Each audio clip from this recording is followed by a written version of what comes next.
স্পষ্ট করে বলতে চাই, আপনাদের যাদের কাজ ক্যান্টনমেন্টে, আপনারা ক্যান্টনমেন্টেই থাকুন। আমরা আপনাদের প্রতি শ্রদ্ধা জানাই, সম্মান জানাই। দেশের সার্বভৌমত্ব রক্ষার ক্ষেত্রে আপনাদের যে অবদান রয়েছে সেটাকে আমরা স্বীকার করে নেই।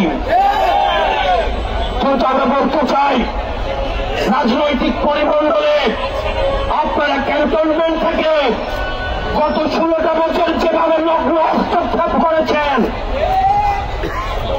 যেভাবে ক্যান্টনমেন্টের বিভিন্ন দপ্তরি দপ্তরের মধ্যে দিয়ে আপনারা রাজনীতিতে যেভাবে নিম্ন হস্তক্ষেপ করেছেন, 24 পরবর্তী বাংলাদেশে রাজনীতি নিয়ন্ত্রণ করবে শুধুমাত্র রাজনীতিবিদরা।